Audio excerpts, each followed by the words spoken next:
আসসালামু আলাইকুম। সবাই কেমন আছেন? আশা করি অনেক ভালো আছেন। এই যে আজকে আমি ইফতারের জন্য আলু চপ বেগুনি না করে আজকে আমি নতুন একটা রেসিপি নিয়েছি আপনাদের মাঝে। এই যে দেখেন আমি আদা রসুন দিছি। এখন এর মাঝে দিমু একটু পানি।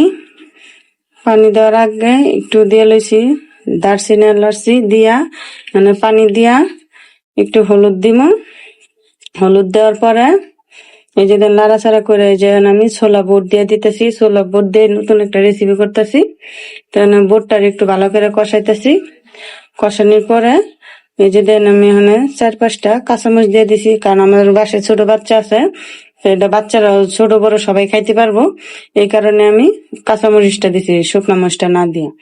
এখন এই যে দেন আমি পোলার চাল নিচ্ছি, এখানে আগের থেকে ধুয়ে রাখছিলাম পোলার চাল দিয়ে। এখন এই যে লাড়াচাড়া কইরা এখন এটা সুন্দর করে কতক্ষণ পানিটা শুকানোর জন্য অপেক্ষা করবো, কারণ যেটা আগে থেকে পানি আছিল পানিটা শেষ হলে শুকানি শেষ হলে তারপরে এই যে দেখেন ভাজা ভাজা কইরা একটু ভালো করে লাড়াচাড়া কইরা তারপর পানি দিয়ে রাখবো, কারণ এটা ছোট বড় সবাই খাইতে পারবো। এটা ইফতারির ভিতরে একবার হলে ট্রাই করে দেখবেন, কারণ এটা একটা খুব মজার একটা রেসিপি।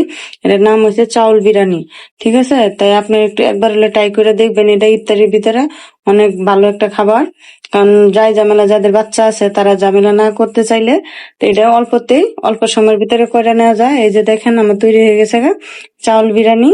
এটা ইফতারির ভিতরে সবাই খাইবেন, একবার হলে ট্রাই করবেন। বিশেষ করে যাদের বাচ্চা আছে তারা এই বিরিয়ানিটা একবার ট্রাই করবেন। এই বিরিয়ানিটা অনেক ভালো লাগে, আমার কাছে খুব ভালো লাগছে, তাই আপনাদের মাঝে শেয়ার করছি। আশা করি ভালো থাকবেন। আল্লাহ হাফেজ।